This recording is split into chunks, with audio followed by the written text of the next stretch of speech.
Let me start off this video by saying one thing. Before we even talk about the Tigers series with the Royals and Prevew the Twins, I am completely done with Jose Valverde. I defended this guy tooth and nail when he first came back. You can look at my one of my first videos of this season when he first got re-signed after the Twin series.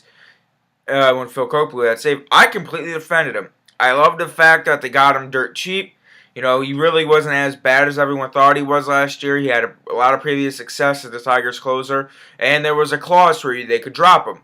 Well, after that May 5th date, you know, as soon as he came back up, I should say, they signed him for that deal for the entire year, and now that May 5th date, you know, is coming past, and it's no longer good anymore. Well, Valverde started out this year pretty well. I think he got his first 4 saves in a row before blowing his 5th one, and now in his last 4 tries, he's blown 2 saves.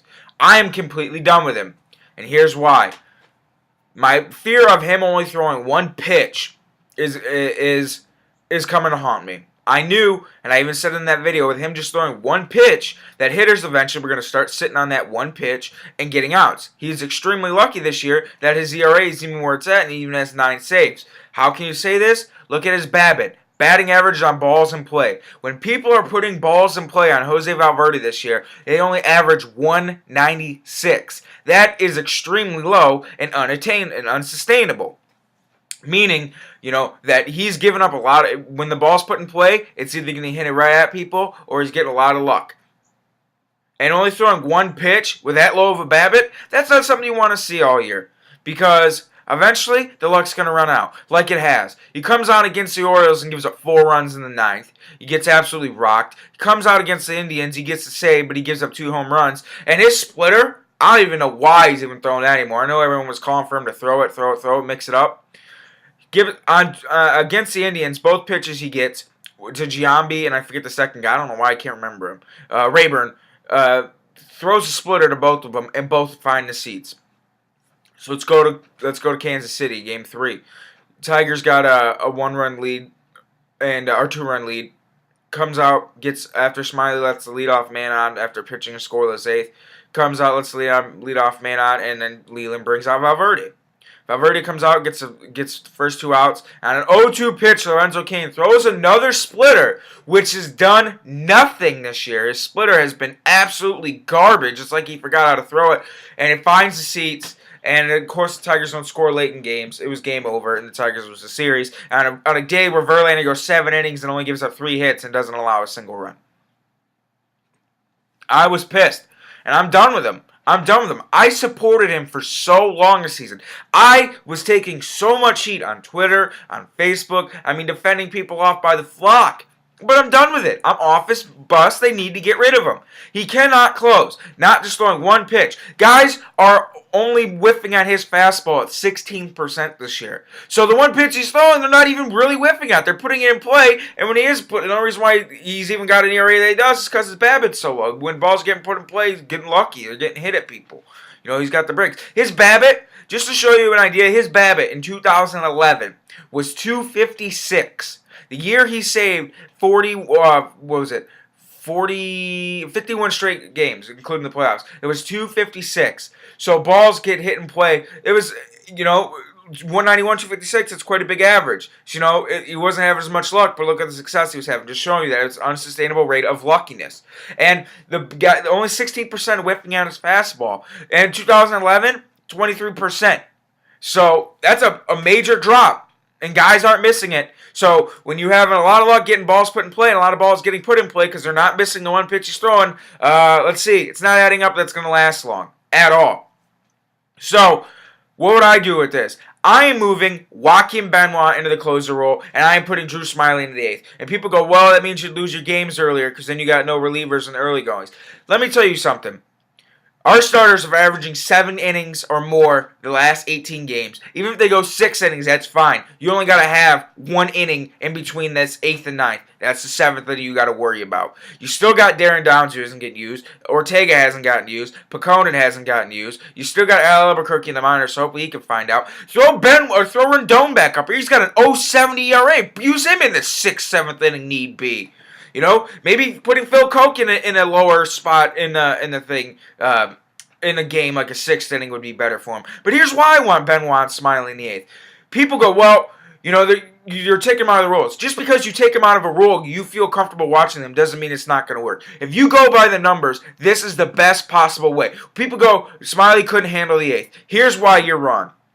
In the eighth inning this year, hitters are only hitting 194 against Drew Smiley. Smiley has a 6-to-1 strikeout to walk ratio in the eighth inning this year. And 11 innings pitched in the eighth inning this year, his ERA is 0. And 38 or 36 total plate at bats in Smiley in the eighth inning, so that's a pretty good little amount of at bats he's accumulated. He hasn't allowed a single extra base hit, and he's allowed only 7 hits. And I didn't say that wrong. A 6-to-1 strikeout ratio. Their OPS is 431. In high leverage situations this year, in close games, hitters are hitting just 185 off of Drew Smiley. And 2 outs, runners in scoring position this year against Smiley. So say he gets a guy on in the eighth in a 1-run game. 176. Late and close games, hitters are hitting 213. He's got a 4.33 walks to strikeout ratio when it comes to late and close games. He's just getting it done. So you're telling me that he couldn't handle that role in the eighth inning when he has a good little amount of at-bats against him put up against him this year in the eighth inning, and he's done nothing but shut them down. In fact, he's this eighth inning this year when he has pitched 11 innings, 36 at-bats off him, he has done nothing but shut hitters down. 6-to-1, he's not even walking anyone. 6 strikeouts to 1 walk in the eighth inning, and he has 11 innings pitched in that time span. And then you look at his body of work in general and tight situations, the hitter's barely hitting over 200, and you're telling me just because you don't want to see him out of a role, you're comfortable seeing him with it as a long relief guy, 1 inning, 7th inning, you don't want to move him because you don't think he can get it done. The numbers say he could get it done when it counts the most. And that's what Smiley could do for you. You put him in the 8th inning role. Now, I don't like moving Benoit to 8th inning role because I've seen him in the 9th and he kind of chokes under pressure. But right now, with the numbers, he is pitching some of the best baseball he's ever pitched in a Tigers uniform. His ERA is under 2. He's only allowed 2 home runs this entire year. He's hardly walking anyone. You got to put him in that role. He gives you the best chance to win. His whip is almost under 1. He's striking out 10 hitters per 9. He's only walking 2. You have to put him in that role because he gives you the best chance to close out games late. And it's an in-house option. You don't have to trade anyone. Now, I'm not saying it's going to work. But if you play the numbers, it's the best situation. And it's the best way to go by playing the numbers. And that's what you have to do at this point. Because you cannot keep running the fucking potato head out there when he clearly cannot get it done. So that's all I got to say about that. That's what I would do. You put Smiley in the 8th. I don't care that people say he can't do it when numbers clearly said and shown that he can do it, and you put Benoit in the 9th. No, that's what you got to do. That's the only logical way. You figure out the last 2 innings before, and it don't really matter 6th, 7th inning anyways because the starters have been going at least 6 innings this entire year. So people are only shitting on that idea because they don't want to see those guys out of the rules because they're not comfortable seeing it. You look at the numbers, they can do it.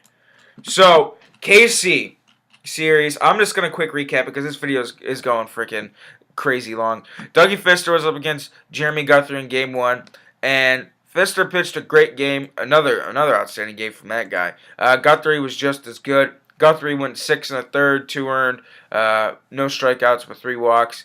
Dougie Fresh went 8 innings, 9 hits, 3 earned runs, got the complete game.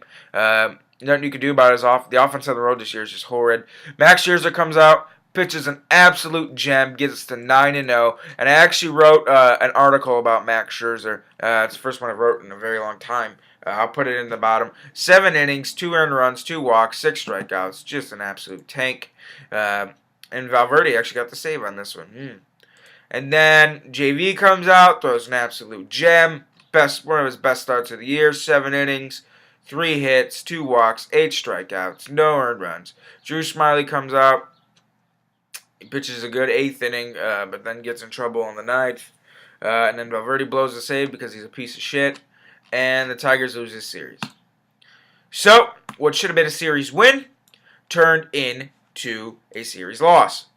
And I'm pissed off about it.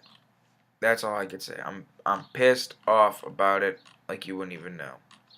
So we head off to Minnesota for the second time this year. Ricky P is going up against Scott Diamond. And hey, guess what? Our offense has been awful, and we got to face a guy that's posted the lowest ERA against the Tigers out of any pitcher in the MLB in the last 3 years. So, let's see how good that goes. Ricky P has been pitching great baseball. He's got a 180 ERA over his last 3 starts, 3.23 ERA over his last. He's got a 180 ERA over his last 3 starts, a 3.23 ERA over his last 8. That's what I was trying to say. Anibal Sanchez comes back after missing his last start against Sam Deduno. And then Douglas Fister goes up against P.J. Walters to end the series. So, like I said, you're going to get games closed out in the end, and you want leads protected. You put Smiley in the eighth inning role, and you put Benoit in the ninth. That's it. You play the numbers at this point because Valverde is just not an option anymore. You keep putting Valverde out there, they would keep losing. They would keep losing games they should win. The Tigers should be almost 20 games over 500 with their run differential, the way they scored. They've outscored teams by a boatload. Their run differential is almost fucking 100. It's nuts high. You should be almost 20 games over 500 when you're scoring that many more runs than your opponents. But you're only 8. It's bullshit. It's bullshit. Just because you don't want to see, just because people are scared to see Benoit and Smiley out of the traditional roles, that's bullshit. You got to play the numbers on this one, and you got to put Benoit as closer, and you have to put Smiley as your 8th inning guy. All there is to it for now. Until, if you want to if that doesn't work, you got to go trade for an arm. You really got to trade for an arm in general, but a closer. That's all I got for you guys today. Go Tigers.